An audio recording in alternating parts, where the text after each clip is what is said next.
18 साल की हूँ, मुझे मारा पीटा, मुझे टॉर्चर किया जो मैं वहाँ नहीं करना चाहती थी। मैंने कराची की सी व्यू साहिल पर 2 लाशें मिले।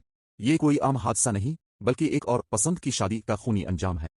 22 साला कोमल सुमरू, शांति नगर डालमिया की रिहायशी, और 24 साला ज़ुबैर, दोनों ने अपनी मर्जी से शादी की थी।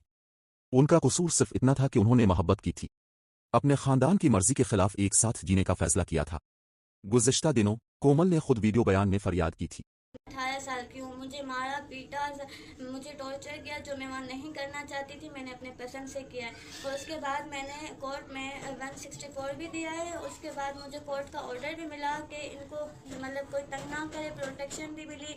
और मेरे भाई जो हैं वो लोग अभी मुझे बहुत ज़्यादा तंग कर रहे हैं। SHO नसीम है जो उसको पैसे खिलाए गए, पूरा थाना उनका ख़रीदा गया है और वो बड़े बड़े मिनिस्टरों को भी बोल रहे हैं कि हमें मतलब उनको झूठे इल्ज़ाम लगा रहे हैं, मेरे ऊपर झूठा केस किया है कि निकाह के ऊपर निकाह केस, बल्कि जो मैंने कोई निकाह नहीं किया, मेरा पहला ही निकाह है जो मैंने अपनी पसंद से किया हुआ है। तो मेरी IG और DIG सिंध हुकूमत, सिंध गवर्नमेंट सबके अपील है कि मुझे तहफ़्फ़ुज़ चाहिए और मैं अपनी सेफ्टी और अपने हस्बैंड की, अपने ससुराल की, सिंध गवर्नमेंट से यही अपील है कि मेरी जान छुड़वा दें इनसे। मैं बहुत बेजार आ गई हूँ, इनके ऊपर FIR काटी जाए। जो मेरे 6 भाई हैं, अब्बू है मेरे और मेरे मामू हैं, जिन्हें IG DIG से अपील है कि मेरी जान छुड़वा दें।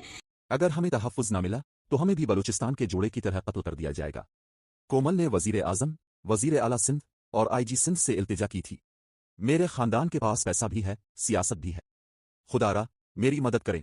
और आज उसी कोमल और ज़ुबैर की लाशें समंदर में वापस फेंक दें। क्या कोई सुनने वाला है? क्या इस बार मुजरिम पकड़े जाएंगे या एक और फाइल बंद कर दी जाएगी?